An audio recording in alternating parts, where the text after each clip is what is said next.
Order. Order.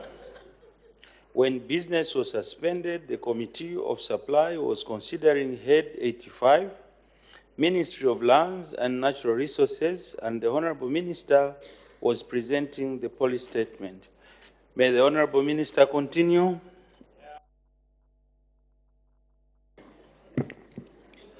Thank you, Mr. Chairman.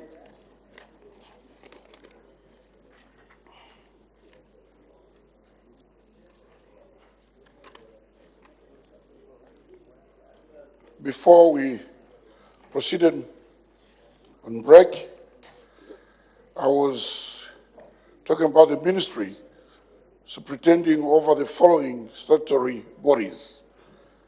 That is Agricultural Lands Board, Compensation and Advisory, Lands Commission, Lands Tribunal, and Survey Control Board.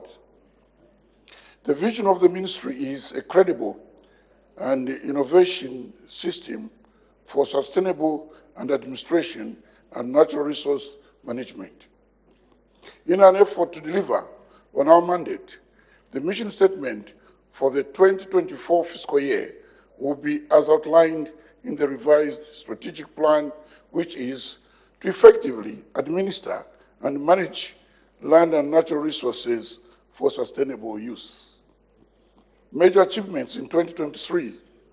Mr. Chairman, during the 2023 fiscal year, the ministry was allocated 194.8 million towards land administration and regulation, natural resources management, and support services. Some of the main activities achieved during the period under review are as follows. Digitization. The ministry has since deployed the Zambia Integrated Land Administration System, ZILAS, to replace the Zambia Integrated Land Management Information System, ZILMIS. Migration of data from ZILMIS to ZILAS was done successfully. 60 services have been digitized and deployed on the Government Service Bus, GSB. The ministry facilitated the introduction of the Bill Master online payments. Some of the notable benefits of the new system alongside the GSB and payments gateway are self-service, 1, access 24 service to digital public service from any location, provides different platforms for payments, allow clients to print their own receipts documents accordingly, reduce processing time for services.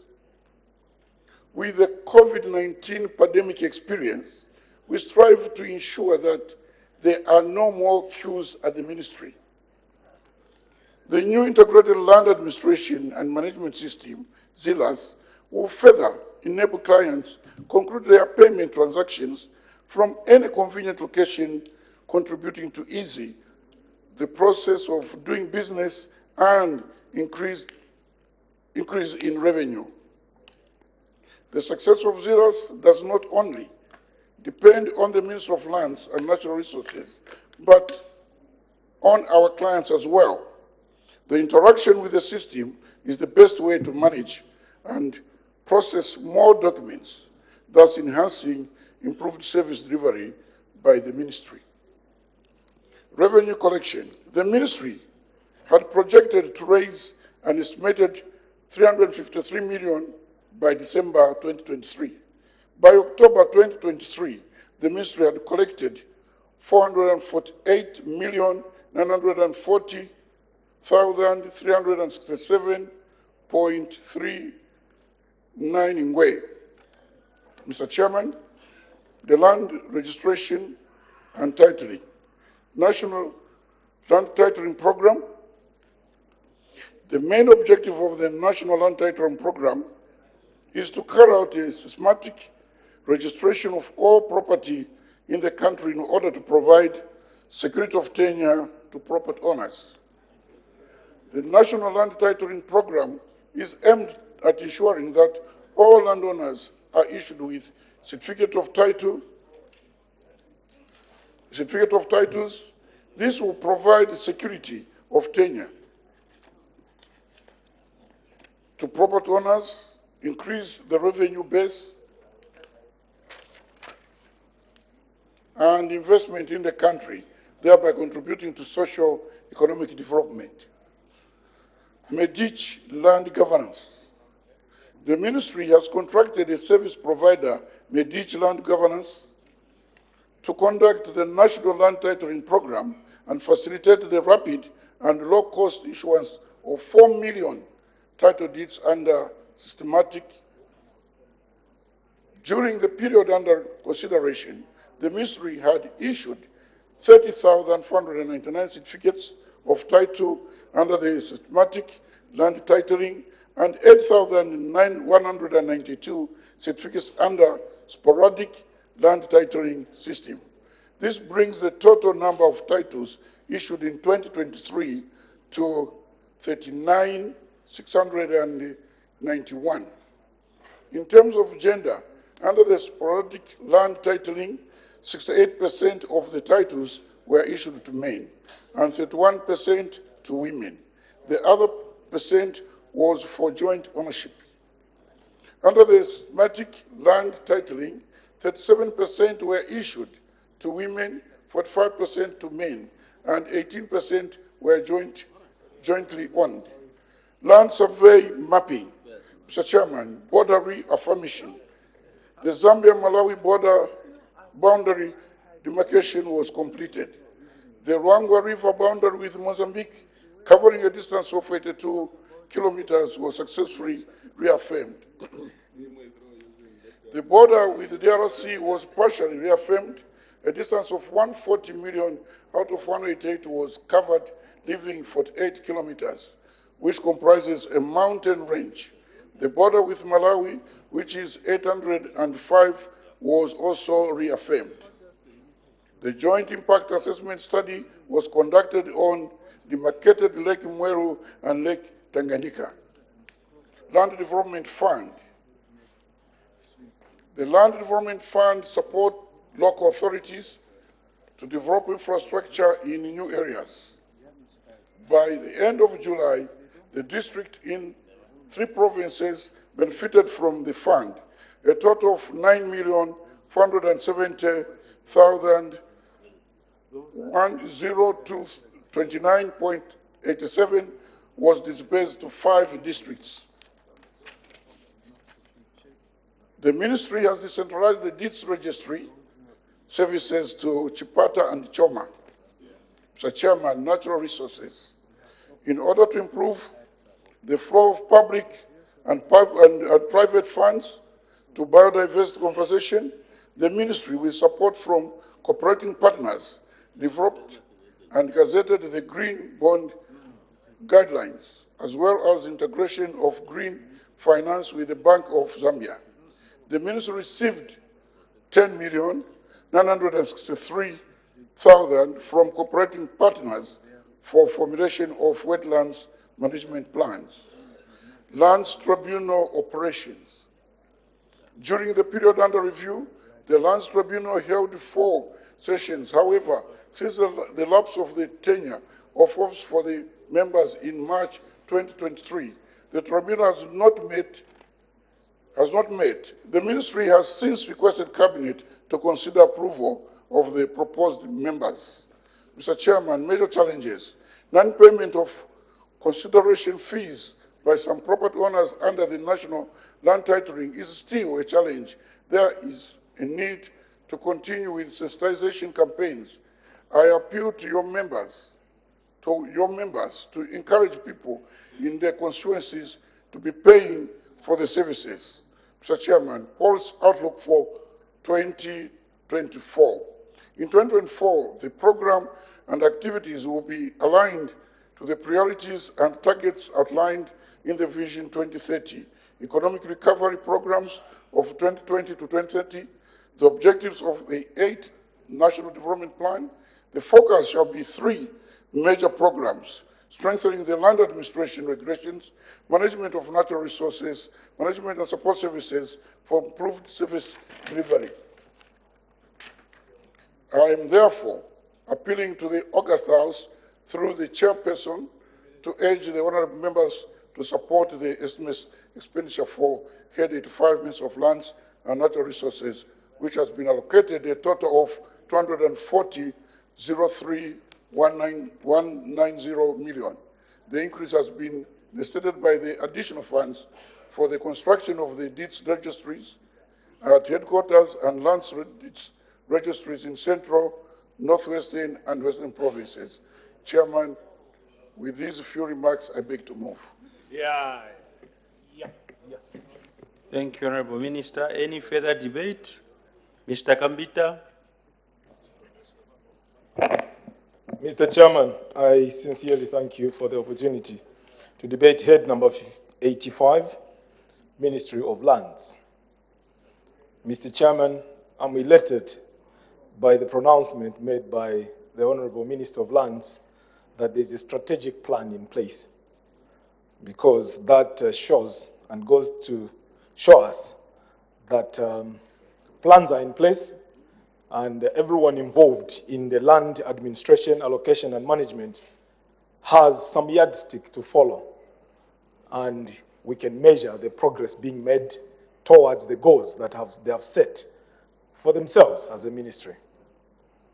Mr. Chairperson, administration of land is a very important aspect of our economy in the country, because it's related to one of the most important factors of production. Land itself is a factor of production, and a significant one. Why is it a significant factor of production? Because, I mean, it's land that we need in order to put our premises, to do our business, or to do any commerce, or to produce anything of value that will help this economy to be on the move. I'm also elated by the fact that there's a new system that has been introduced at the Ministry of Lands. All these efforts are aimed at improving the administration, allocation, and management of land. Except for the fact that I'm aware that we had some few bottlenecks in implementing the system. Any new system that is brought in would always have teething problems. And teething problems come with probably bugs and the like. And software developers find time to remove those bugs as you implement using the system. So I'm glad that the minister is happy with the system that is there. We also have the online payment system, and of course, this has provided an opportunity of reducing the processing time that used to be done manually in the previous years in order for people to get their title or any change of ownership of pieces of land. So services are now efficiently being provided. Mr. Chairperson, I'd like to also find out through this debate from the Honorable Minister in terms of the authenticity of the record. Of course, we've heard a little bit of complaints in the public domain for some people who feel that the record that is sitting on your database could have been impaired by the system changeover. So I'd like to suggest that you call for probably an audit or authentication of records where anybody in this country who feels or who owns titles to any piece of land could find time to verify how their record is sitting. By going through this process, of course, no matter how long it will take, each and everyone would have achieved in terms of verifying how their record is sitting. Mr. Chairperson, allow me also to talk about the issue of titles. Title deeds to land are a very important asset because titles could also be used in commerce. You have heard most of the people who get loans from banks use title deeds as collateral in order for them to get those loans. So, meaning that a title needs to be expeditiously issued to a landowner because it's an important tool to be used in commerce or in business. So if this tool is important, it needs to be expeditiously issued to somebody, and it adds value and adds to the GDP of the nation. If people who own title are able to go to the bank and able to borrow and improve their activity in commerce, that adds value to the GDP of the nation. So these things are interrelated. So efficiency at that ministry will definitely make us achieve and make this economy to grow. Mr. Chairman, allow me to comment a little bit on traditional land. Where are we on the impasse that seemed to exist between traditional rulers and government? There have been suggestions, and I've heard there have been tribunals where traditional rulers have sat. They have a different view about how traditional land could convert to state land. Where are we in terms of agreeing, coming to an agreement with these, the true owners of the land? What is the way forward? Because I still hear some of them bickering and, complaining through us members of parliament. And they want to hear, what is the status of the land policy as regards traditional rulers? What are their powers? What is their entitlements in as far as administration of land is concerned? We would want to hear some progress in there, and I hope in the budget you have adequately allocated enough resources so that this matter can be rested once and for all. I also want to find out from you, Honorable Minister, if really the plan to establish these state-owned farms. I heard you talk about the agricultural tribunal or something like that, which looks at agricultural issues. Whether that same organ you have mentioned is actively involved in these issues of coming up with farming blocks, because we've heard a few farming blocks being announced by the Honorable Minister of Agriculture, but we're also waiting in Zambezi East. We want to see a farming block being established in Impidi. So is there any provision of such initiatives in your strategic plan, which you have just alluded to? I would like to know about that. And I think in your winding up of debate, please speak to that. The people of Zambezi East would want to hear, especially the fact that we have very fertile land along the confluence of Kabompo River and Zambezi River in an area called Impidi, in Impidi Ward, where I would be very glad to see some state-owned farms or a farming block being established in Zambezi East. Mr. Chairperson, on that note, I would like to submit as a contribution from the people of Zambezi East on the head number 85, Ministry of Lands. I thank you. Mr. Zulu. Thank you, Chair. Chair, I support this head and I support the budget going to this head.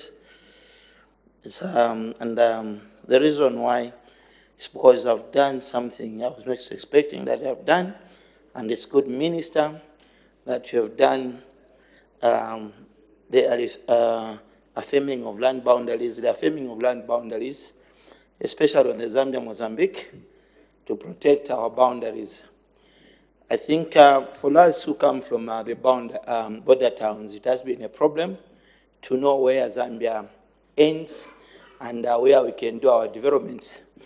And some of us where we are here, we've suffered during elections. We've lost elections because we use people from the other borders.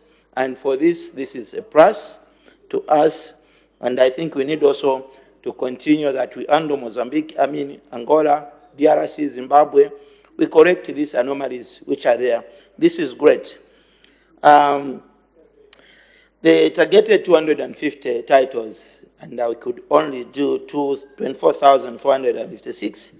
This is it's not good for us as a country.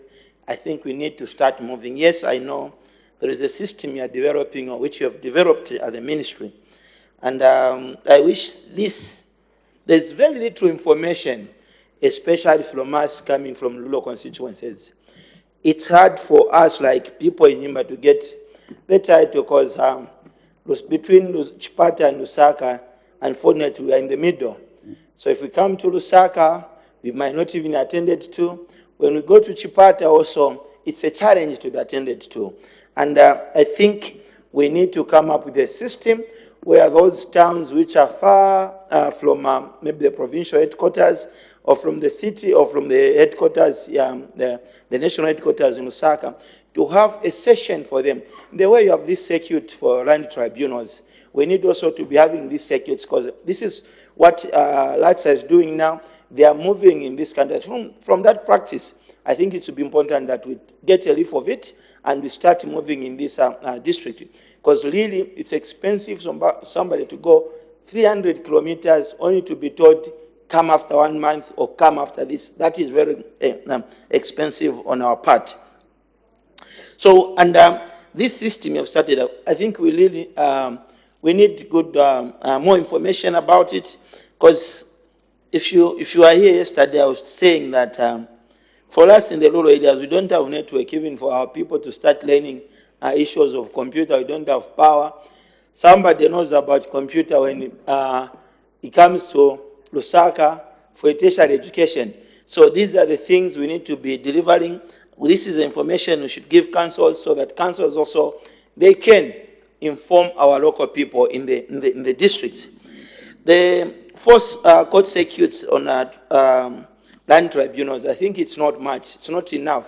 We need to increase. There's so much land cases out there which needs to be handled, and I think we need to increase the court circuits on cases to do with land. I think there are so many issues. If you go to Copper Belt, there are so many issues. You come to Eastern Province, there are so many issues. Wherever you go, there are so many issues. And the only way we can handle this, I think, is through tribunal for those who don't have much enough money to spend on lawyers. And to minister, in your ministry, I know the chiefs in our societies, our rural areas, if I'm not mistaken, they just have powers to give up to 250 hectares of land.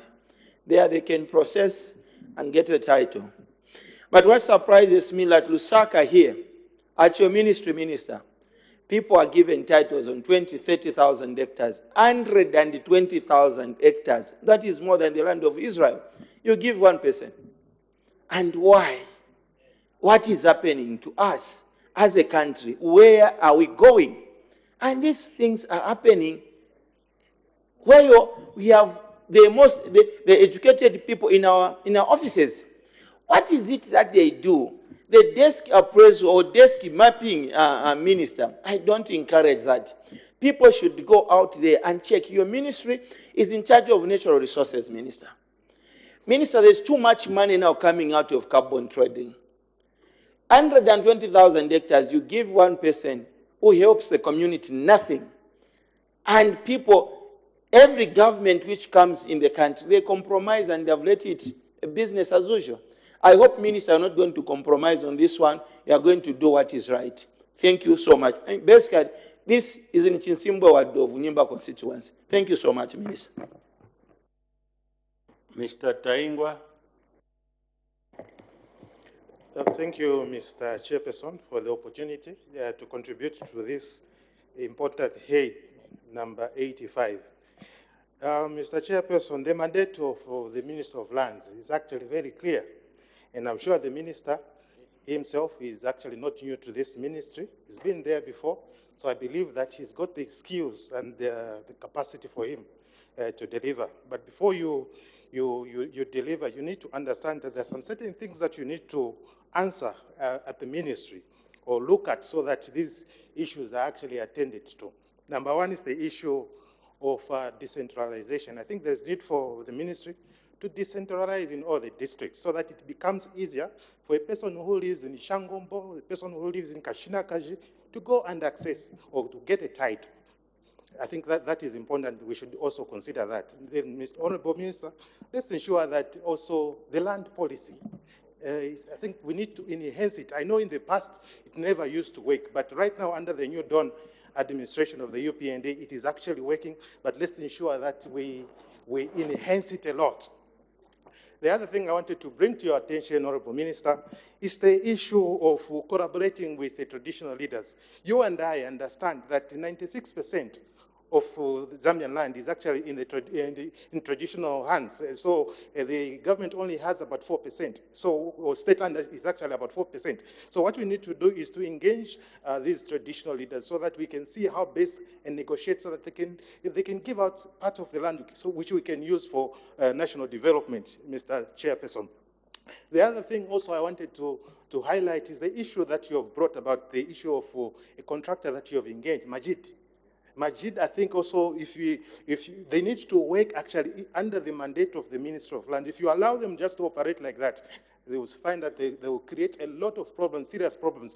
Already people are complaining that Majid is actually now going into other people's properties. So what you need to do is to ensure that Majid operates under the mandate of the Minister of Lands. The other thing I wanted also to talk about, Mr. Chairperson, is the issue of strengthening the fight against corruption, especially in the issues of land administration and land allocation. We know what used to happen in the past when it came to land allocation and land administration. I think you need to strengthen, work hand in hand with the officers from the Anti-Corruption Commission, including your officers. They need to contribute. The other issue that I want also to talk about is the issue of land audit. Look at countries like Rwanda. Rwanda managed to get a loan from the World Bank. And where they are right now, they've done the land audit. They're able to know which parcel of land is remaining. They're able to know if what you call residential properties are 50 or if farming land is 70. They're able to know the statistics of whatever land is remaining. I think there's need for the Minister of Lands to ensure that we source for some funds and do a national land audit. Mr. Chairperson, the other thing I want to talk about is the issue of delayment of title deeds. It takes almost a month plus. I think with the new system that has been employed, we need to ensure that title deeds should not take long to come out. Honorable Minister, the land information system, we need to strengthen it.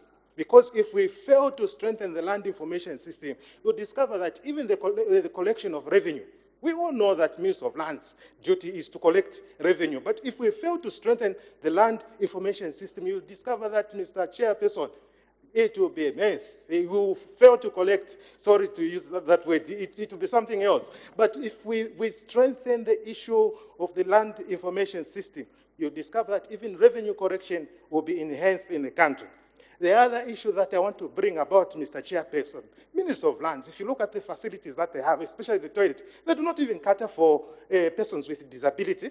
I think there is need to ensure that those people are also catered for. In line with the PWDs, Mr. Chairperson, we need to ensure that the PWDs, they should also be allocated. Let's have an audit to see how many PWDs have been actually allocated with a piece of land. Mr. Chairperson, the Land Development Fund, that's another fund that the ministry should allow the local authorities to start accessing that fund. Because what used to happen in the past, in the olden days, before land is allocated, we used to see the local authorities going on site, doing service, putting up service lanes or service lanes for ZESCO and also roads. So we need to ensure that local authorities, they should start now accessing the Land Development Fund. There's no way that we can allow the ministry without allowing the local authority to start using the Land Development Fund.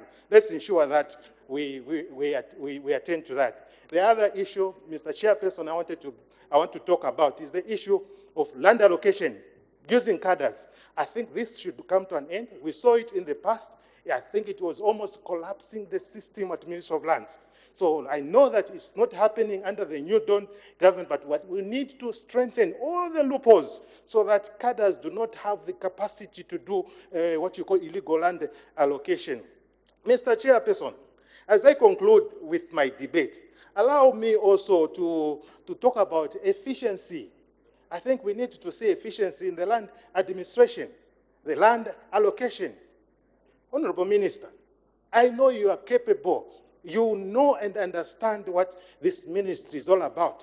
So there is need to ensure that the officers there at Ministry of Land, we are able to ensure that efficiency is seen at the ministry.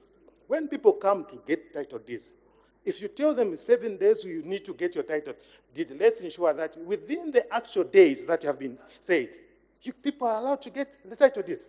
The last issue which I want to talk about, I've heard it from the Honorable Member of Nyimba, and also you, Honorable Minister, you have talked about it, the issue of international boundaries. I think there is need. I know you started this process of demarcating, surveying, and beaconing our boundaries, our border boundaries. The reason why you're doing that is because we want to protect our sovereignty.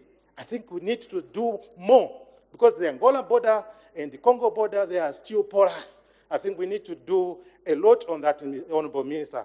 With these few words, Mr. Chairperson, I want to say thank you, and the good people of Kawata, they do support this head. Mr. Chanda. Thank you, Mr. Chairperson, for the opportunity to debate and to contribute, even as we support allocation to this very important head. Mr. Chairperson, no land, no country. So when we do not have land, we do not have a country to talk about. Secondly, what ties citizens to their nation is a question of land. Allow me, Mr. Chairperson, to quote the words of late Michael Chilufya-Sata, may his soul rest in peace, who would say, God has stopped creating land. What this must do, Mr. Chairperson, is to call on us to look at our land policy and the extent to which we safeguard our natural resources with the understanding that as land is being demarcated, as land is being dished out, there is no more land which is being created afresh. Mr. Chairperson, having gone through the budget,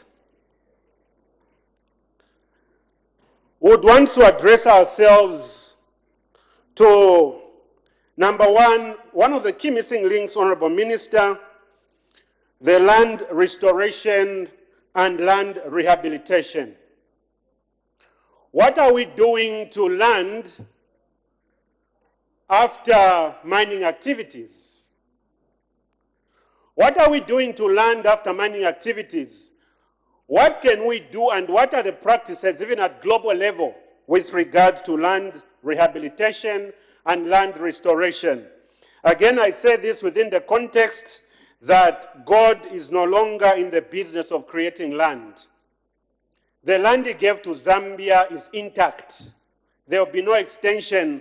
We can choose to squander this particular land, forgetting that we must use it and guard it in a very sustainable way for succeeding generations, Mr. Chairperson.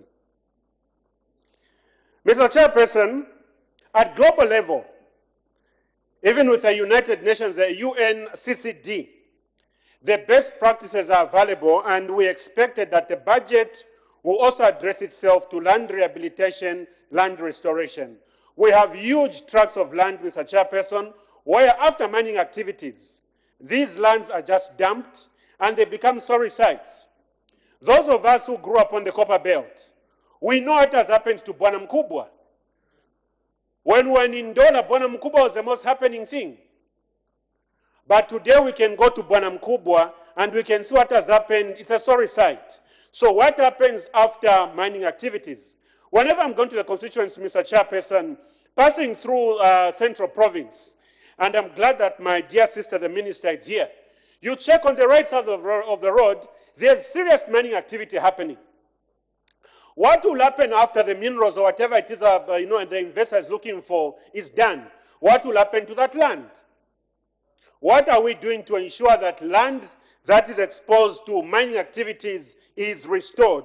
Restored and meaning that we can revert it back to its natural state. We can restore this land for agricultural use. We can restore this land, Mr. Chairperson, safe for wildlife. We can use it safe for flora. We can use it safe for human beings. So this particular missing link, Mr. Honorable Minister, would be critical for us to interrogate and see what are we doing to restore land and what is the ministry's position with regard to land restoration and land rehabilitation. Secondly, Mr. Chairperson, when we speak to the ecosystem, again, it becomes very important because in preserving our natural resources, this huge task is on the shoulders of your very, very important Honorable Minister. And it is our duty, the collective duty of this House, to ensure that we do not auction our natural resources for a song. Whatever it takes to protect our natural resources, Honorable Minister, please do it, and the people of Kanchibia will give you maximum support. Because in using our natural resources, we must be mindful that today's Zambia or today's generation will be accountable to succeeding generations. How did we use our land? How did we use our natural resources when we had an opportunity to do so, especially those of us in this August House? Let me also speak to a matter that my colleague from Anyimba made reference to, the carbon markets. And again, speaking to the assets we have as natural resources. Rural communities, Mr. Chairperson, especially places like Anchivia, must not be said to be poor when we have forests and when we can easily translate that into capital. But what is happening is that you find investors, and sometimes without even the knowledge of their Royal Highnesses, there are people who are making money out of these thick forests. And when our people go in there to either make money or cut down a tree for firewood because they don't have alternative sources of energy, they are arrested. So what are we doing to ensure that our people benefit and tap into the opportunities coming with the carbon markets? Rural communities, Mr. Chairperson, with forests must not be said to be poor. And to what extent are we involving rural communities to participate in enhancing natural resources in this country? Mr. Chairperson, the last issue I'd want to address myself to has to do with the land titling program. That we need to ensure that there's no duplicity of titles, because once that happens, financial institutions may stand to lose. There are certain individuals or certain companies which could have borrowed and used their title deeds as collateral. But for purposes of meeting the targets, set targets, those who are executing the land titling program could go in high gear, issuing title deeds even when there's already an existing title which a particular financial institution is holding on to. So as we do that, Mr. Chairperson, let us be mindful that we are not undoing the purposiveness of the land titling program. And in that regard, we'd also want to say that how does this work with a customary land? This is a conversation we'd seek to have on the floor of this House. Mr. Chairperson, with those few remarks, we support this particular head. Thank you so much. Mr. Michero. Chairperson, thank you for giving me this opportunity to debate Head 5. Minister of Lands, we thank you for your ministerial statement. And I'm very much pleased, before I go in detail on my debate, I'm so pleased to hear the announcement that at least in Choma, you have re-decentralized it, and you have given us at least some officers which will be issuing title deeds. You know, people have been traveling very long distances I think all the way from Kazungula, I imagine, to come here to Lusaka, and just to be told that your documents are not yet ready. And this one, Minister, I think I'm going to give you credit. Thank you very much. And I think in all the 10 provinces, you must take all these offices so that people don't cover so long distances to come here to Lusaka. Then, Minister, you must also be aware that Zambia, at the time of birth, had 3 million people only. And right now, we are 20 million. We are about 20 million here in Zambia. And our land is not growing. The land has remained the same. And on top of that, there is also an animal-human conflict. I think it's something, it's a complex issue. I think it's something, Minister, which you should quickly work with the Minister of Tourism. Because right now, a lot of people are being displaced in some areas, and especially the vulnerable ones. And you find that people who come from outside this country, when they come with a lot of money, especially foreigners. And most at times, our chiefs are the ones try to work with our chiefs, our local chiefs here in this country. They are the ones who have now resorted into selling of land. So please work with the chiefs so that we can minimize the sale of our land. You know, this land, the chiefs are just the custodian of that land. It is not theirs. Okay, land is not for the chiefs, but it's for the people, the subjects. Okay, those who sit in those who live in those chiefdoms, but not the chiefs themselves. So what the chiefs must know is that the land is not for sale. And they just came recently, and those people who were there before, those chiefs who were there before, our forefathers, they left us with that land and let that land remain for the citizens, not for our future generation. Order, there's a point of order. Honorable Mngandu, you have just come again, you come with a point of order. Chair, thank you very much, Chair, and I like the way you are handling us, Chair. May you live long, Chair. Chair, Standing Order 65 is very clear. The information that we provide on the floor of this House should not only be factual, but verifiable. Is the honorable member for Wengwa in order to misinform the people who are watching that the traditional leaders are not custodian of the land when they are not owners of the land and custodian of the land, when he knows too well as a lawmaker that Zambia practices a dual land tenure system. We have a state land which is administered by my father there, by the president, through the Commission of Lands, and traditional land which is administered and owned by the traditional leaders. Is it in order to mislead this House and the public at large? I seek your serious ruling, Honorable Chairperson. Order, I think there's a very clear distinction between custody and ownership. I think that's where you didn't understand, Honorable Member. That it is Chizungu now. Custody, if you are being charged to be in custody of something, that does not give you absolute right of ownership. Are we together? May the honorable member continue. Thank you very much, Chairperson, for educating my brother from Chama South. Chairperson, yeah, I was trying to say that people are being displaced here in this country, especially the vulnerable ones.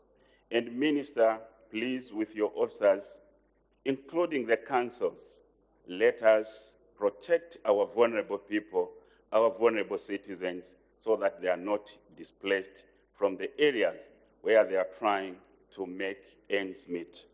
Then, Minister, the other issue of which I was trying to drive to is the issue of animal-human conflict.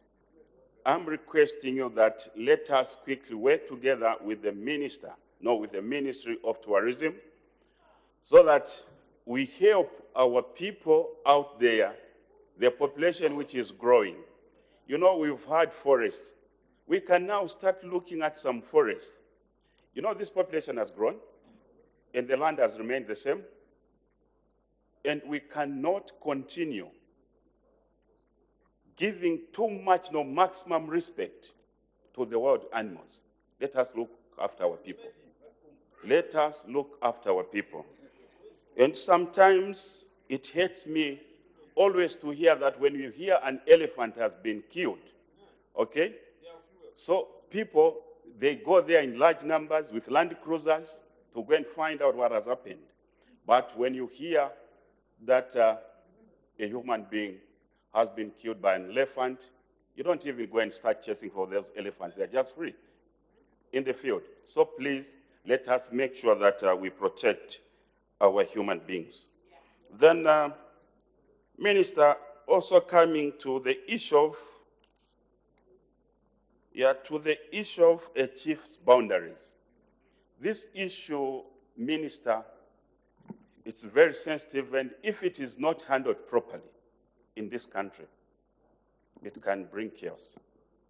My request, Minister, is that these boundaries, and we are quite aware all over, and there are a lot of, some of the chiefs, it's like they don't even have land at the moment, as I'm speaking right now.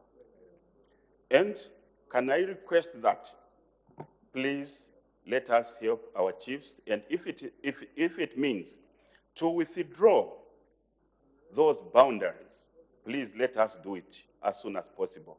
Because already chiefs are fighting, and we must not hide this. Chiefs have already started fighting amongst themselves. And let us withdraw those boundaries and put it to hold and see how best we can handle that issue. We must withdraw it as soon as possible, so that people just live the way they have been living. So no chief must start now claiming that this is my boundary, that is my boundary. First of all, can you put up a statement that, first of all, let us leave this issue, we must not debate about it. Then coming to the issue of the Minister of Lands and some officers from the councils, they have a tendency of identifying land in the urban areas. And every time when they call for interviews, you find that they only have about 200 plots. Then from 200 plots which they have, they can float about 1,000 plus, which is not good. I think we should come up with a percentage, okay, of extra application forms, so that we don't just get money from the public. It's not good. Maybe 10 or 15% is enough. You can make profit. And usually when these plots are floated, the people will find there more than 50% are the officers from the Ministry of Lands, officers from local government. So that one also, Minister, should come to an end. Then, Minister, looking at along the main road, there are a lot of unplanned mushrooming shops, structures, which is making our country very dirty. Work with the councils so that you make sure that those things must be properly planned. Zambia should not just become a street type of vending all over the entire stretch from Copperbelt to Livingston, or Livingston to Copperbelt. Let us become responsible citizen, Minister. Chairperson, with these few remarks, let me thank you with the people of Wengwa. Thank you very much. Mr. Mngandu. Thank you, Chair. Chair, I'll start from where Honorable Member for Wengwa had indicated. Honorable Minister, through the Office of Surveyor General, you need to immediately work on chiefdom boundaries. For me, I take a different view. Honorable Member for Wengwa was submitting that we should cancel chiefdom boundaries. That can be a bit problematic because the different chiefdoms, different tribes have different traditional practices. And those practices are exercised within the jurisdiction of the chiefdom boundaries. Instead, what we should do, encourage the ministry to do, I'll speak by giving a vivid example of what is happening in my constituency. You are aware, Honorable Chairperson, that Lundazi was divided into three. We have Chasefu and Rumezi. One of my wards, Mapamba ward, on the map is showing that it's in Lumezi.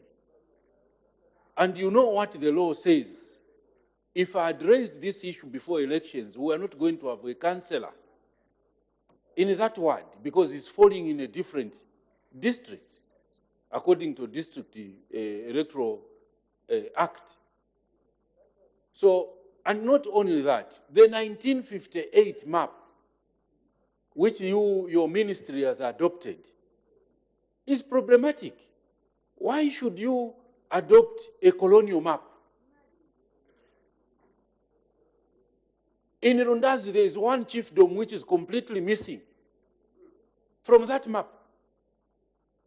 Chief Chifunda's boundary has been extended by more than 4 kilometers or 5 kilometers. Chief Kazembe has gone into Chama by more than 10 kilometers. These are facts that someone can never question. So, Honorable Minister, what I want to request is finance the Surveyor General's office. It's a matter of sitting down with these traditional leaders and establishment. They know, we all know our boundaries. We all know our boundaries, where we come from. And it's not a matter that you bring arguments, no. Chikwa Chifunda boundary is well known, but not what is showing on the maps. So please, Honorable Minister, ensure that your workers get to work. We come up with a new boundary map for chiefs, which is agreed by all royal establishments in this country. Problem comes in when it comes to resource sharing.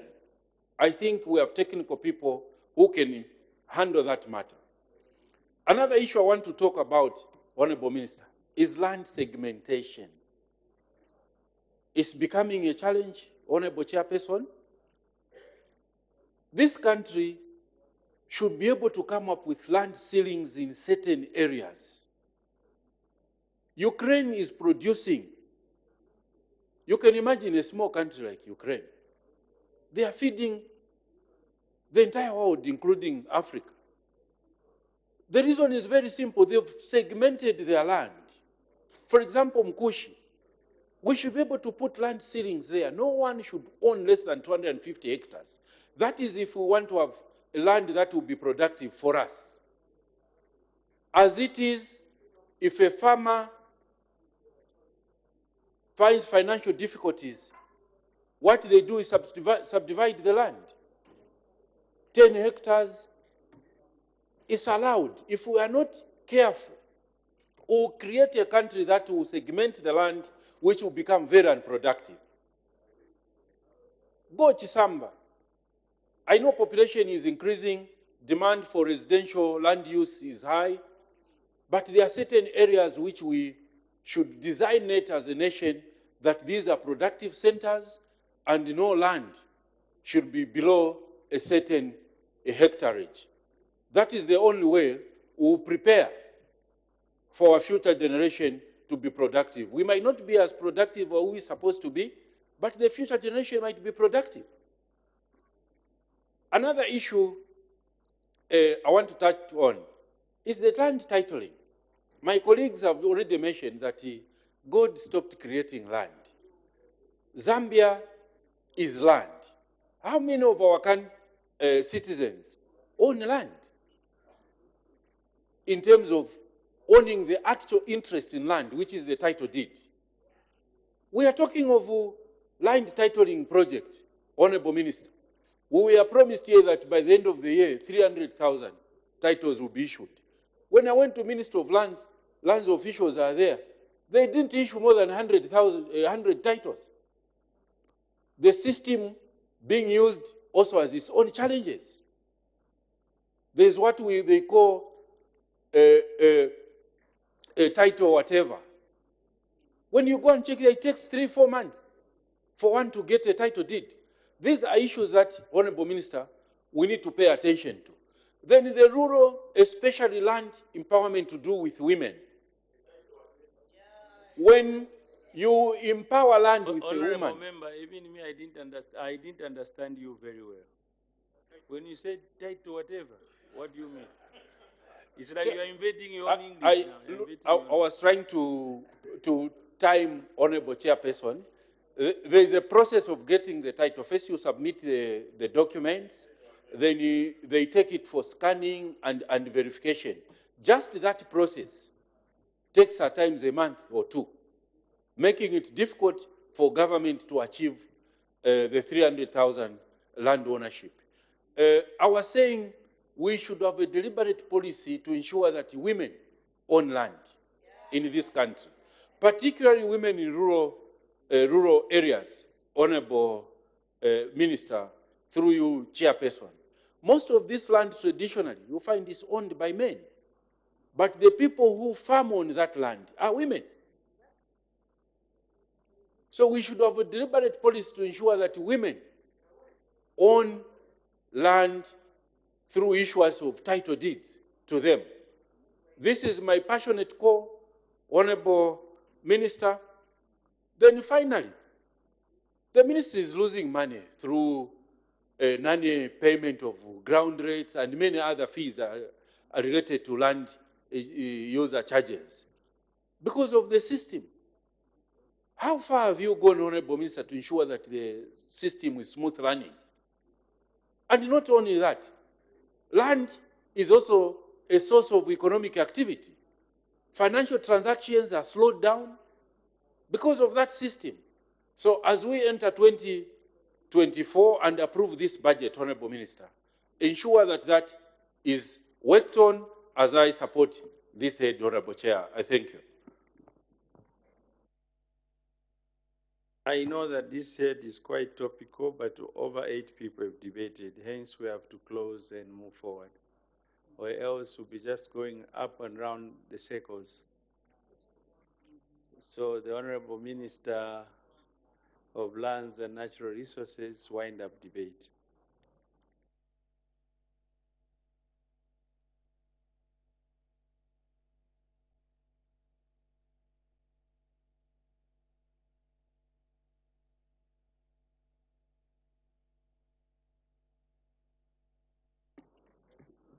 Thank you very much, Mr. Chairman.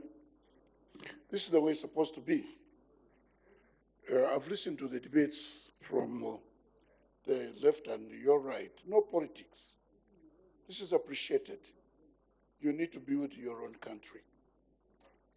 I'll respond accordingly. But in all, I appreciate the comments.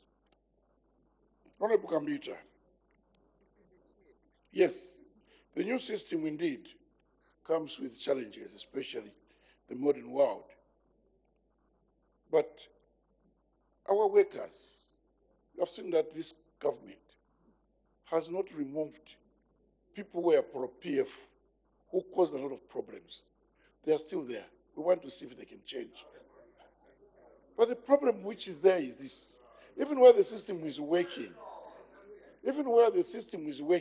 they're creating their own problems because they are used to getting money from the people. They'll tell you the system is slow, but give me 3,000, I'll do it. But how does he do it on the system which is slow? We need to change the minds of the people. For your own information, Mr. Chairman, there are already arrests now. We caught them red-handed They are in custody. And we are going on to make sure that we get rid of corruption in that ministry. They are deceiving a lot of people. It's not correct. We need your support, all of us. Use of title deeds, issuing of title deeds expeditiously. Zealous. It's a good system. We came out of Zilmis because Zilmis became polis. People are going in and coming out. Eh? You have your wife, you move out, another man comes in, you come, he goes out, and then someone. That's what happened. The title deed for Honorable Mngandu is here. They will shift it, bring in the title deed for Jack Mwimbu. Give him. From there, they leave the two of you, start fighting. Those are the cases we are having now. They were editing it. That's why we moved. But this current one, we are able to track whoever is doing what. That's why at the moment, and corruption is there dealing with these issues. Give us time, we will see what is happening. Today, there are no cadres. You come to my office anytime. That office for Zambians, there are no cadres lining up. And I thank our cadres. They are highly disciplined. Even in Kitwe, they wanted to take charge. We have said, no, everyone is entitled. And that land in Chantete, we shall give it as normal. But of course, people in UPND were denied access to land for the past 10 years. They need also to be favored in one or another, but the whole Zambians should be given a chance. Traditional land, yes. But let me clarify this point. All land in Zambia is entrusted in the hands of the president. That should be done. But of course, it's managed in consultation with the traditional rulers. At the moment, 40% is on the state, 60% is in the hands. We have to get consent from the chief on behalf of the people. Maybe this brings me to this point to clarify that traditional rulers are not the owners, but are custodians. And truly, just like you as an MP, you're not the owners of the people. You just represent the people. You are a leader of the people. The same thing. And you see, we have had difficulties in areas where a chief died a long time ago, like Chief Mwemba. I'm just been told Musokotane has just been replaced. Years and years, no transaction on land. We need to change to look at our policies. We need to look at land policy. Should it just be vested in one person, or should there be a committee? All this month, December, we are calling all the chiefs, the whole country, in collaboration with my colleagues in other ministries, so that we can consult them to see the way forward. This issue of 99 years to a foreigner, 99 years to a Zambian. No. We want to hear from you, stakeholders. It's your land, and we need to manage it very well. I've learned a lot from you people today. Very interesting. This is the way you're supposed to be supporting every ministry. Because your government, you are being managed by the people you have put in offices, these ministers. Yes, review of land policy is very quick, and consultation is necessary. State-owned farms, farm blocks, they are managed by my colleague in the Ministry of Agriculture. That's why you have seen among the boards in my ministry is to deal with land, with the agriculture. They are managed by them, but at the end of the tail, we are the people to give the title deeds. That we have to collaborate between Ministry of Agriculture and ourselves. And all these are in all provinces. And what I should say is, if there is land available, and you have agreed to also annex, or to give it some more to us as a block, you are more than the word welcome. We have agreed, this president of yours is not willing to give 10,000, 20,000 to people anyhow. He is very slow. And he is saying, those who are coming with the money, they should show it and prove it. And also they should go in partnership with the owners through IDC, ZNS, and the people. But what has been happening, like in Ndola, there is a case that I'm going to cancel through the powers you gave me, where the Chinese got a land with the council that they will build the housing units. Those housing units have not been built. Instead, they have subdivided that and is selling. The same thing goes with the mines. Mines get land for mining. At the end of it, they are subdividing and selling. That is coming to an end. Mr. Zulu, boundary reaffirmation. Yes, sir. Because of money, would want to reaffirm more boundaries throughout our country so that we avoid conflicts with our neighbors. And we are sensitizing people over what is happening with the Zilas. Indeed, it's on our agenda. We are working with Zanaco and Zamtel. We shall be going all around, giving us good money. We want also to buy those trucks, to go everywhere, to talk to our people, to show them. Decentralization actually is in two ways. The same Zilas, you can do it from your comfort of the seat. Land audit, yes, we are being helped even by cooperating partners. We want to connect to satellite so that we are able to know. There is a system which they call NSDI, National Spatial Data Infrastructure, where one coordinate cannot overlap the other. Because what was happening is, on his land, I can also issue a title deed. It was very common. It was very common during the administration of our colleague. They misbehaved with impunity. And a lot of them, whoever gave a title deed where there were already people without consideration of the people, that title deed is going to be cancelled. This, I'm informing you, is a system that is coming to place. If there were people who have been there since 1960, you come with your title deed, that title deed will be cancelled.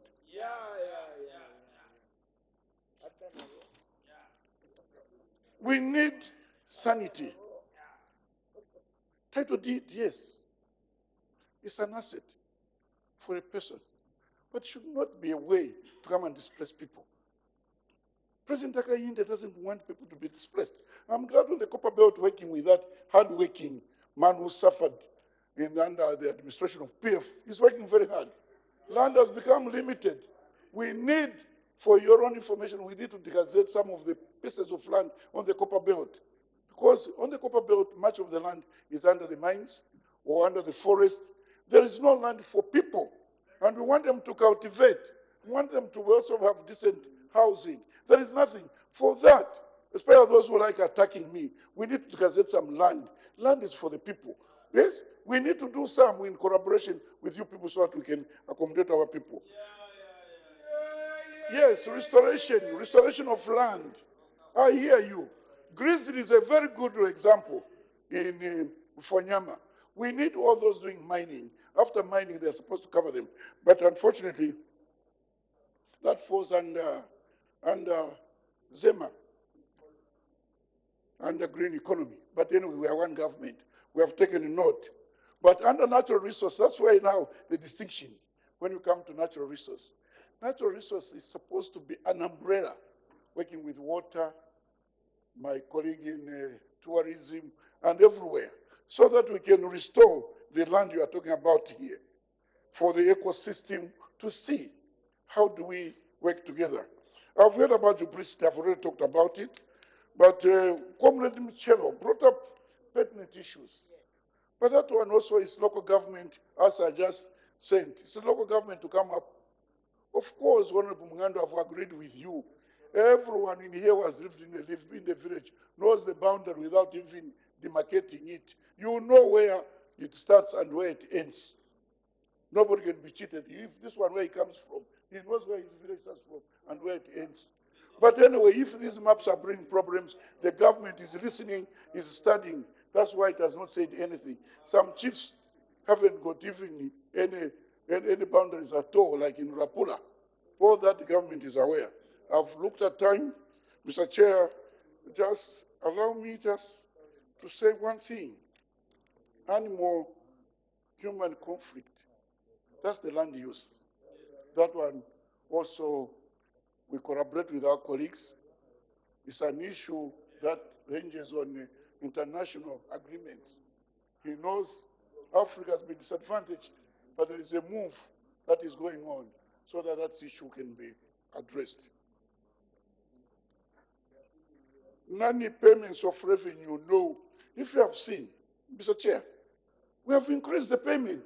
We even hit the target even before. When we smoothen the system, there will be more money so that even yourself can have an increment. Then the Minister of Finance has given us money to improve on the registry, to avoid this issue of files go missing. We are building by next August. Next year there will be a registry there, a modern registry. We are already building so that no file will be hidden. Officers there hide files so that you can't pay them and say, I can't see it, go and look for it. You are perpetuating corruption yourselves. Such people record him and bring so that we can arrest them. Mr. Chairman, I can be going on, but I'm sure I've spoken enough. I thank you very much for the support to this ministry. And I don't expect you, we need more money actually to open more registries. And for this, I thank all members. Thank you, Mr. Chairman. Thank you. No, thank you, Honorable Minister, you were quite elaborate. Head 85, Ministry of Lands and Natural Resources, head total 278,038,835 kwacha. Any debate? Any objection? I see none. I put the question. The question is that head 85, Ministry of Lands and Natural Resources, head total 278,038,835 stands part of the estimate. As many of that opinion say aye, of the contrary say no, the ayes have it. The question is resolved in the affirmative. Head 85, Ministry of Lands and Natural Resources, head total 278,038,835 is ordered to stand as part of the estimate. We now move to head 45, Ministry of Community Development and Social Services.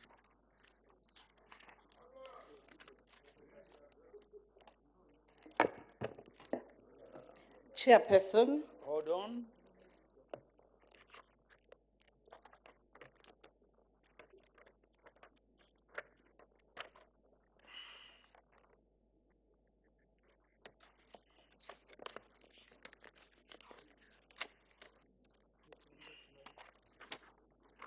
Head 45, Ministry of Community Development and Social Services. The Honorable Minister of Community Development and Social Services, policy statement.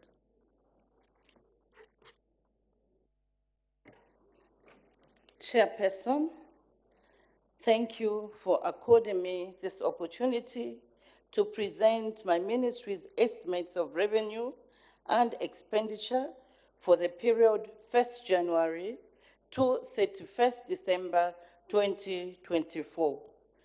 This statement gives a summary of the achievements of the ministry through the implementation of the 2023 budget. I shall also highlight the challenges faced by my ministry thus far in the 2023 fiscal year and bring out the silent policy measures for the budget 2024. The mandate of the ministry. Chairperson, the Ministry of Community Development and Social Services is mandated to provide equitable social protection services to vulnerable individuals and regulation of non-governmental organizations in order to contribute to sustainable human development. The mandate is discharged through various departments, namely social welfare, community development, child welfare and development, registrar of non-governmental organizations, and management and support services. Budget performance. The budget performance of the ministry in 2023 has been satisfactory. The ministry was allocated a total of 5.2 billion. Out of this amount, the ministry was able to implement social cash transfer, food security pack, livelihood and empowerment support scheme, social welfare services, coordination of social protection programs of cash plus agenda. Major achievements in 2023. Chairperson, the social cash transfer. The social cash transfer program is a flagship social protection intervention in the country. The ministry has continued to implement the social cash transfer program, which is aimed at empowering the poor and vulnerable with cash to enable them live a dignified life. As of October 2023, the caseload for social cash transfer stood at 1.1 households compared to 973,323 in 2022. And this will be scaled up to 1.3 million by the end of this year, 2023. This increase will impact about 5.7 million individuals. Number two, the Food Security Pack, 2023-2024 farming season. Chairperson, my ministry has continued implementing the Food Security Pack program. As of October 2023, the program supported 242,000 poor, vulnerable, but viable farmer households in all the districts across the country. Number three, Livelihood and Empowerment Support Scheme. Chairperson, the scheme provided business opportunity, business and entrepreneur skills, finance to selected households for their enhanced well-being. The scheme reached out to 121 and 29 beneficiaries by October 2023 against a target of 129,000. Number four, social welfare services. Chairperson, the period under review, my ministry continued to provide social welfare services for the protection of the rights of children, persons with disabilities, and the aged. The services include probation, reformation, rehabilitation of juveniles, as well as adoption. My ministry also administers services related to gender-based violence and anti-human trafficking. Number five, coordination of social protection programs. To improve the coordination of social protection programs at district and sub-district levels, my ministry is implementing the Single Window Initiative. This initiative brings together all stakeholders so that beneficiaries are able to access multiple services through an integrated approach. Number six, the Cash Plus Agenda. Chairperson, the social cash transfer program alone cannot completely get our people out of poverty. In this regard, Cabinet has approved the implementation of the Cash Plus Agenda. This has enabled beneficiaries of the social cash transfer to receive additional benefits from other programs that have allowed them to engage in various income-generating activities. Challenges. First, in 2023, Chairperson, my ministry experienced a number of challenges due to the high demand of services. These include, among others, number one, inadequate human resource at district, provincial, and headquarters. Number two, inadequate and deteriorating infrastructure coupled with lack of modern equipment. Number three, inadequate information technology, infrastructure, and transport at both national and sub-national levels. 2024 policy focus. Chairperson, the proposed budget for the year 2024 is 5.5 billion kwacha, compared to 5.2 billion kwacha in 2023. This translates in an increment of 5.8%. Out of this allocation, 47.3 million is earmarked for personal emoluments, 1.1 billion for goods and services, 4.3 billion for transfers, and 13.8 million for assets. Chairperson, Social Cash Transfer Program. The social cash transfer allocation has increased from 3.7 billion in 2023 to 4.1 billion in 2024 fiscal year. This allocation will help increase the number of beneficiaries from 1.3 million to 1.4 million in 2024. To scaling up nutrition program to address high levels of stunting and malnutrition among children in identified districts. My ministry will accelerate the rollout of the 1,000 days of social cash transfer nutrition, which targets 12,500 households by the end of 2024. Public Welfare Assistance Scheme. My ministry will continue to implement the Public Welfare Assistance Scheme in 2024. The program is very important for the provision of education, healthcare, social support to stranded persons. In this regard, the program has been allocated 3.5 million in 2024. The Food Security Pack. My ministry will continue to implement the Food Security Pack program in 2024 fiscal year. The program has therefore been allocated 1.2 billion for the program targeting 243,000 vulnerable but viable farmers, child welfare and development program to promote and protect and uphold the rights of children. The ministry has allocated 29.2 million to the Children Welfare and Development Program. Non-governmental organization has been allocated 6.3 million to coordinate registration of NGOs in the country. Chairperson, as I conclude, I want to reaffirm my ministry's commitment in providing equitable social protection services to vulnerable individuals in order to improve the living standards of the poor and vulnerable. This will contribute to sustainable human development.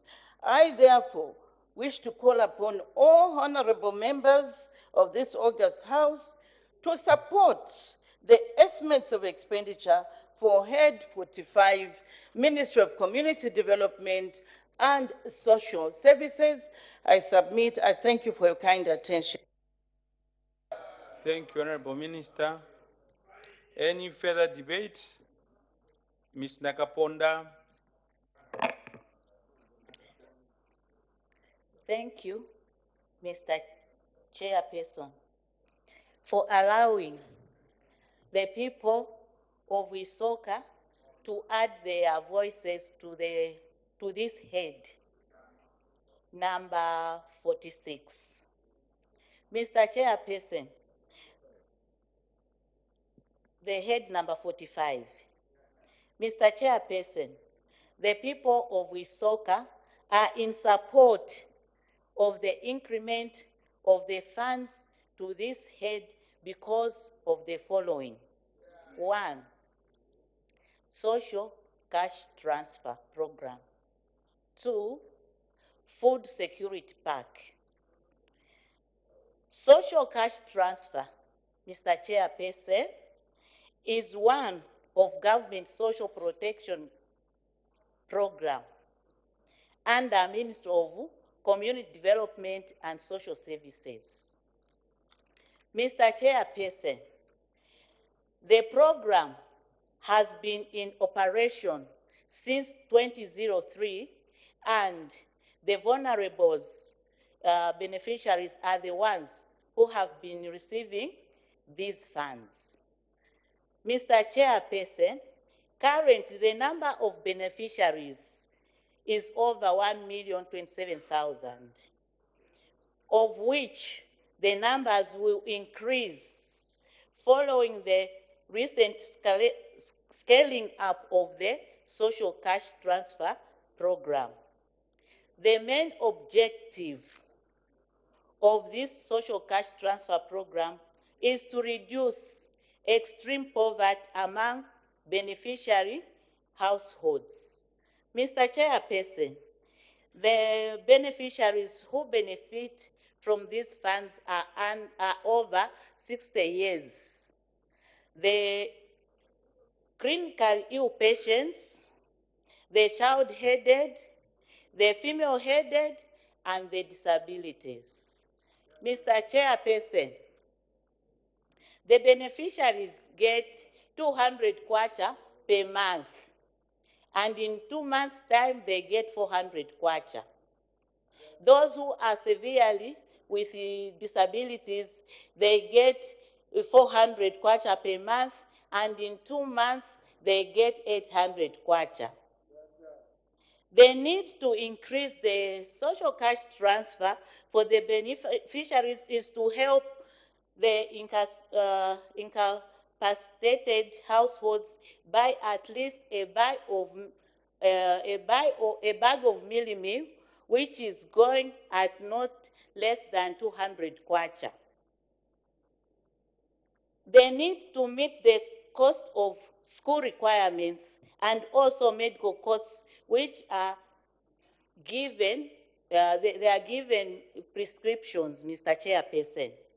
In view of this, the people of Isoka suggest that government increase the allowance of funds to all categories under social cash transfer program. Like for instance, those who get 200 kwacha should start getting 400 kwacha, and in 2 months' time they should be getting 800 kwacha. And those with disabilities should start getting 800 kwacha per month, and in 2 months they should be getting 1,600 kwacha. This will not only improve their livelihoods, but will make them fully active and participate in the growing of our economy, Mr. Chairperson. For example, rearing of goats and keeping of chickens, among others. The second one is food security pack, Mr. Chairperson. Mr. Chairperson, the nation has standing position, which is a result of food insecurity in 95 households in the districts. Hence, increasing food security pack will help to reduce stunting position through FISIP security pack promotion. That is, those who, in the past, they used to get two bags of D-compound, 2 bags of urea, and the legumes. So the people of Isoka are saying, nowadays they are getting 2 bags of D-compound and 1 bag of urea with the legumes. The people of Isoka are saying the ministry should increase from 2 bags of D-compound to 3 bags of D-compound, 3 bags of urea, and legumes. So the people of Isoka are in support of the increment of funds to this head. Mr. Chairperson, many youths in the country search for green pasture. If they fail, they will engage themselves in illicit activities. So if they are given farming inputs, it will diversify and it can lessen their burden, Mr. Chairperson. Mr. Chairperson, to increase food production and supply in the community, this will also contribute to the poverty reduction in the districts, more especially at household levels. Mr. Chairperson, the caseload has been inadequate to reach to many women. Many women are the ones who till lands.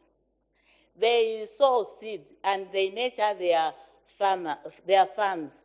So the people of Isoka are saying we should support more women. We should give more women fertilizer so that they can take care of their families. They are the ones who are in charge of their families.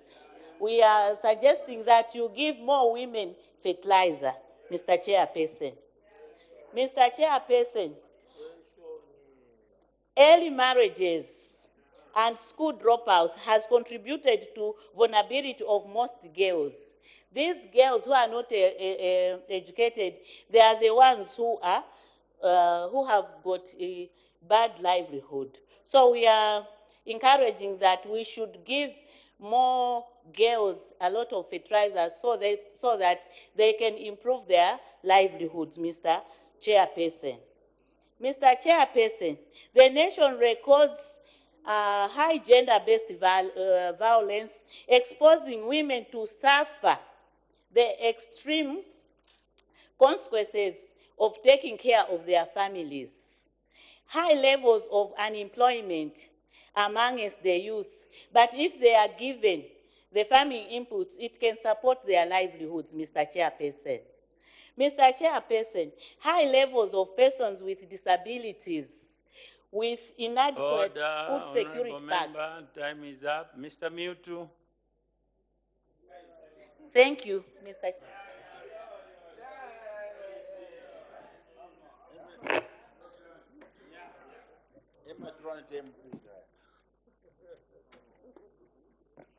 Thank you, Mr. Chairperson. Thank you for according the people of Karawo this space to contribute to the head under discussion, the head 45. This head is very important to the people of Karawo. More likely that we have a number of challenges. Those challenges which impact the people negatively and could be not of their choice, but we just found ourselves through period that our ancestors settled in that area. And so environmentally we face a number of challenges. So this head, the Ministry of Community Development, is very cardinal to the well-being of those people. However, Madam Speaker,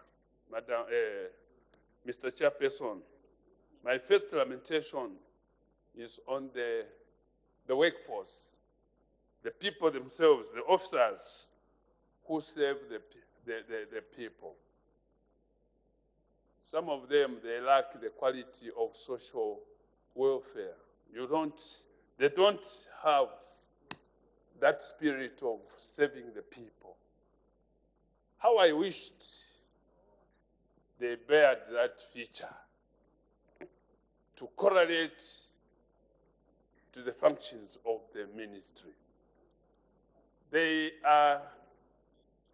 become hard to those vulnerable people. I witnessed it myself when they were registering the beneficiaries in August, should be August. I was in Midward. The way they behave, the way they handle the people, they need to be reoriented to make them fit the task. They don't give those people a chance. They deny the vulnerable who should be registered for reasons best known to themselves. The people are poor, they have, crop production in Karawo is very low. So, they are supposed to apply the ethics related to vulnerability so that they don't leave out the people who should be served. You find that they give a notice of registering. They will arrive at a station around the 18 hours, and they would expect to complete the exercise. So many people will be left out, and when they are left out, they will never get back to the site. Also, there's another challenge I was trying to wait, this issue of NRCs, where you find 2 to 3 people are being served by one number. And so the system will only capture one person. These others, or the other person who bears the same NRC number, will not be saved. So my request to the Ministry of Home Affairs and Ministry of Community Development to look into this matter seriously, to resolve it, so that those who have been captured first. Now, the next question is to the second one. What should happen? I had a discussion with the PS, and the PS was indicating like they want to issue temporal IDs. But for me, the answer here is the provision of a number, NRC identity number. So the Ministry of Community Development and the Ministry of Home Affairs, I think you need just to collaborate. Since these matters have been verified, these people have been served with the letters from the in charge of those districts where these cases are. I think it is very simple for the Ministry of Home Affairs to understand the situation as it is being presented by the Ministry of Community Development. Also, under Food Security Pack, I appreciate what the ministry does, providing those logistics, the bags of fertilizer, the seeds. But it is also found underground there that there's selling off of those bags of fertilizer. I wouldn't want to mention, but from what the people are suspecting, some of the officers are also involved in the selling of the fertilizer and the seed. So you will find you go to those clients who are supposed to be provided with an adequate number of bags, they will receive less. So where the balances are is a question under the Ministry of Home Affairs. So we feel the people, the officers who are in this ministry should work with diligence and good moral standing so that they really deliver the service to the people as expected. Anyway, with these few words, Mr. Chairperson, I would like to support the head. Thank you. Mr. Nyambose.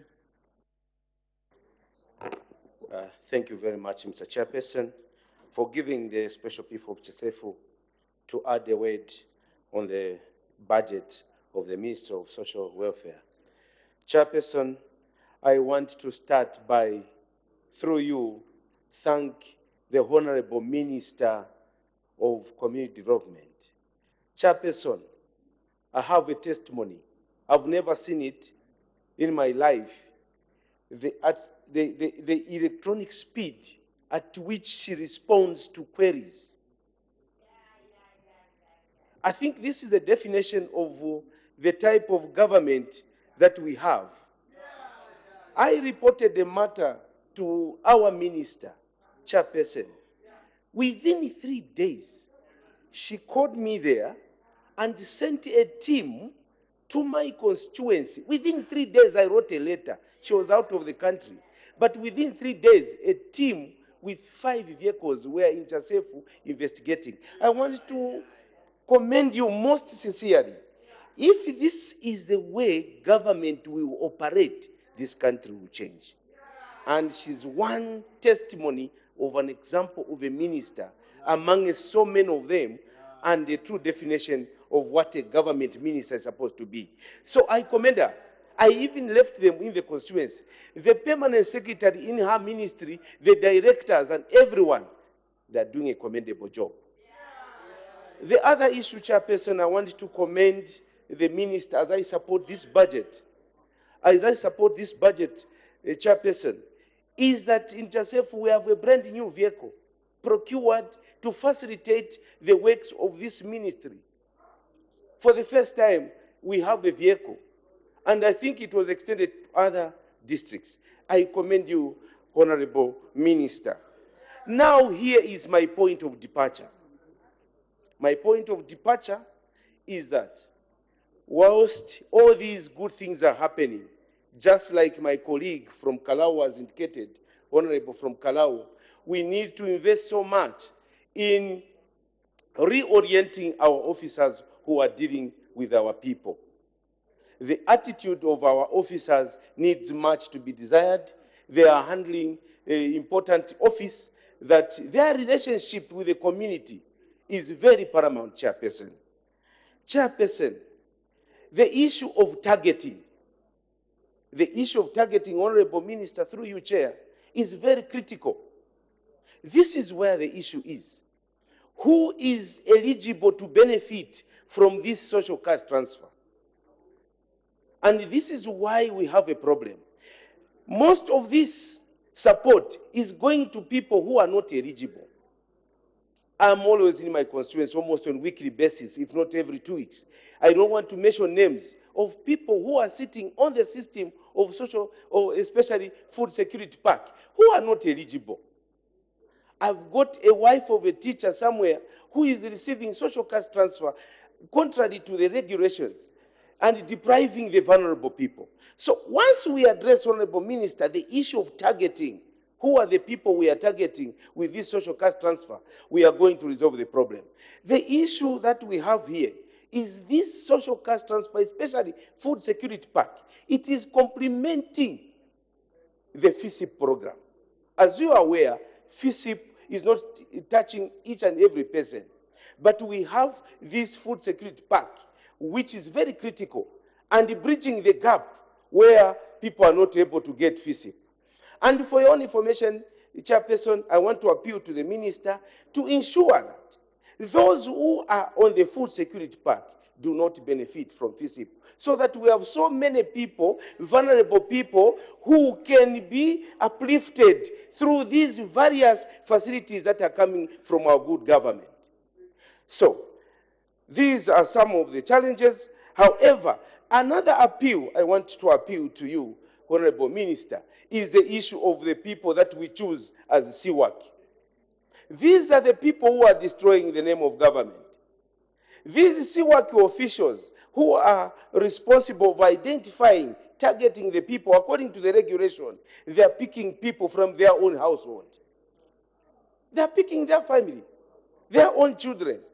And with the team that has just come from Chasefu, I think they have got record. They will tell the experience they have done. And I want to appeal through you, to you, Honorable Minister. Can you extend it to each and every district in this country so that we can have order in the system? These CWAC officials are changing even the numbers of packs to benefit a household or an individual. They are able to change.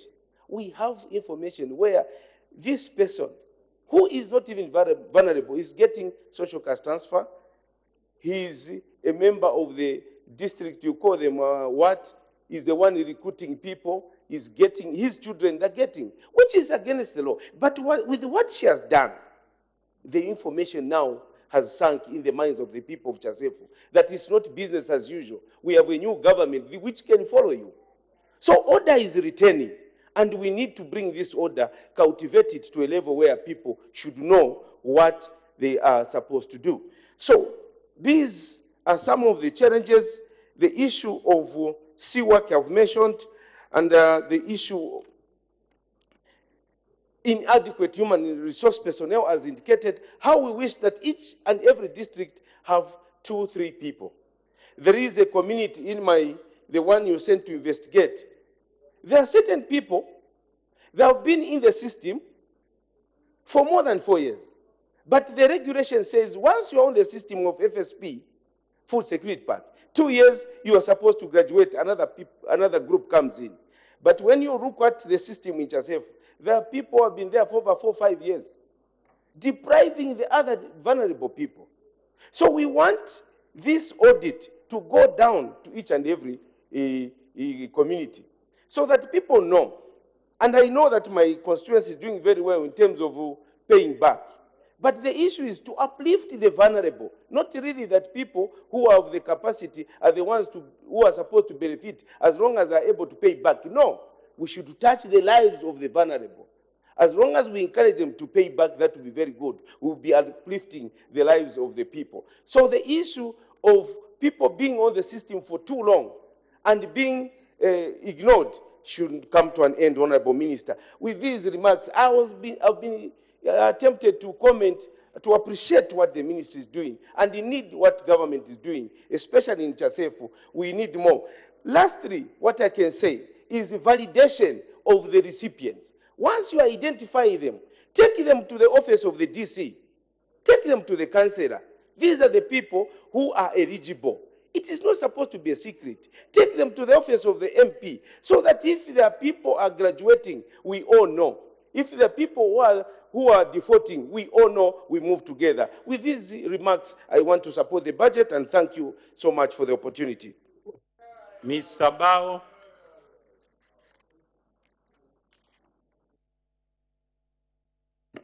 Thank you, Mr. Chairperson, for giving the people of Chankata to add their thought on this very important head 45. Mr. Chairperson, head 45 is a very important head in our country. It takes care of the vulnerable people in our society. Mr. Chairperson, social cash transfer leads to an increased investment in human development in the area of health and education. Coming from that background, I'll focus much on the two projects, which is keeping girls in school and women empowerment in relation to livelihood. I say so because poverty has the face of a woman. And if these two projects are well implemented, it means that poverty will be reduced in our society. Keeping girls in school, this is a project where girls are being paid for their boarding fees. Everything is bought for them for their school requirements. And when they finish their grade 12, they are given a bursary to go and do their tertiary education. What does it mean? It means that we are giving an opportunity to a girl child so that they can participate in decision-making in our society. As we all know that women and men are co-partners in development. Where there are no women, they cannot be development. Hence, this project is very important, and I thank the Republican President, Mr. Hakainde Hichilema, for appointing our current minister, who has a heart of a mother, and mothers are generally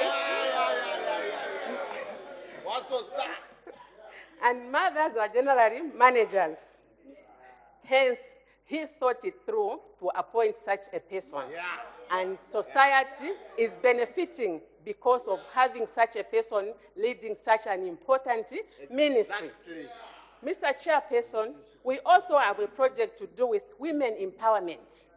Like I've been debating most of the time, I'm an advocate of women empowerment, and if women are empowered, they have a strong voice at household level, at institutional level. This time, we cannot pretend in the world, if you are not economically empowered, you will not be heard. You will not be listened. Order. Thank you. As the time is 12:55 hours, I interrupt proceedings and committee work stands adjourned. The Committee of Supply will report progress and ask leave to sit again.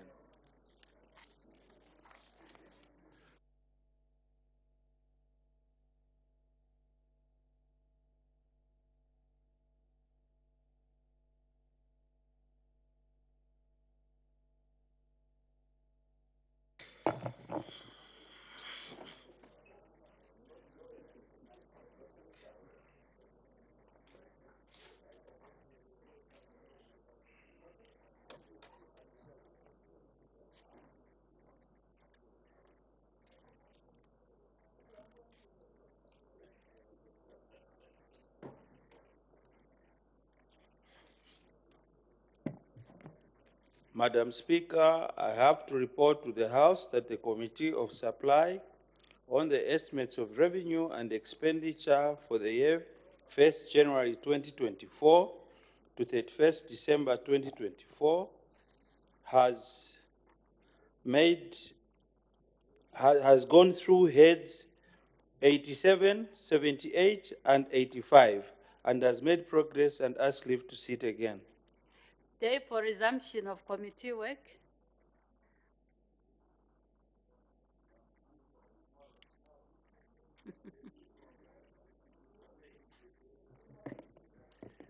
Tuesday, Madam Speaker. Thank you. Committee work to resume next week on Tuesday. The House is now adjourned.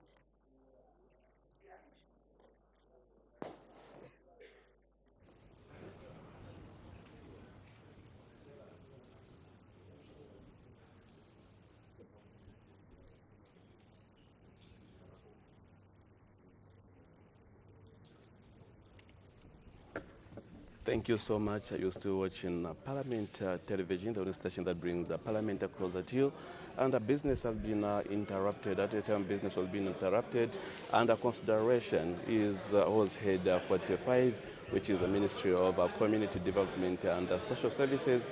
And the Member of Parliament for Chikankat constituency, Mrs. Jacqueline Sabao, was debating.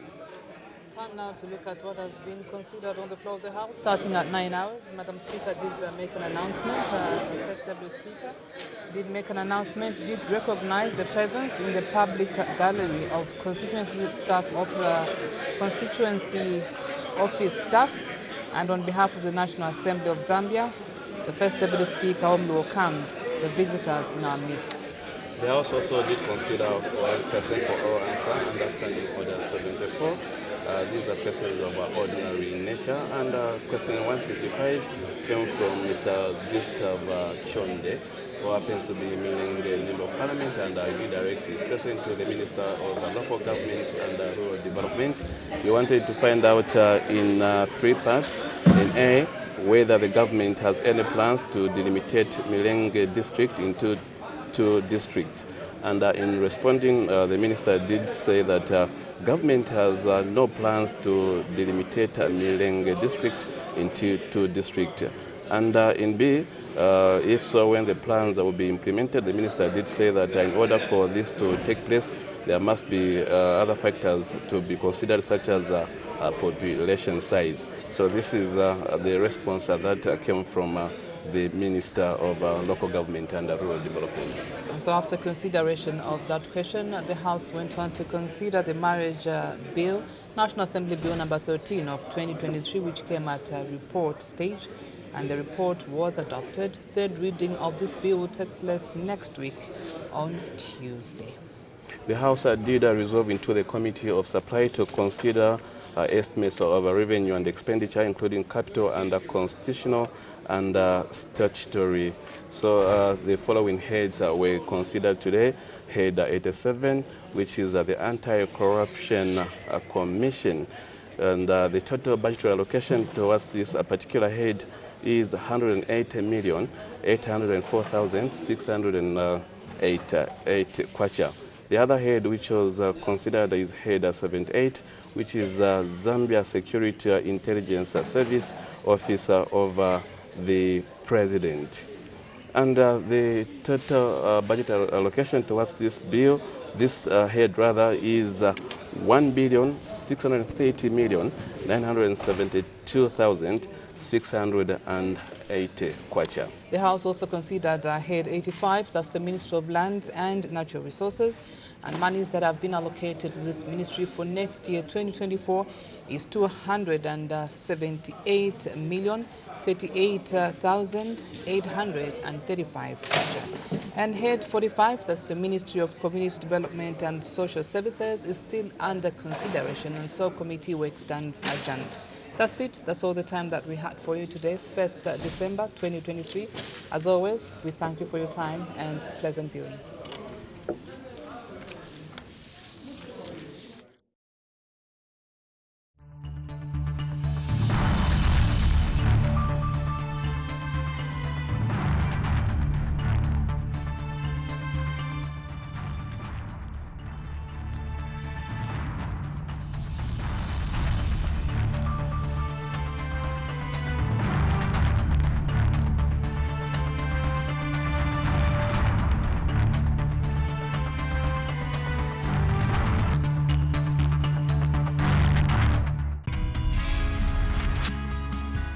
on the Vice President's question time.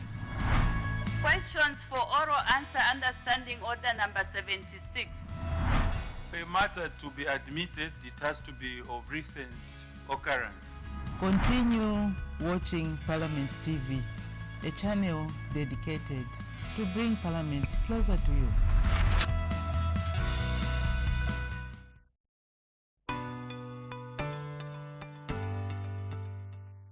You can now advertise on Parliament Television and Parliament Radio.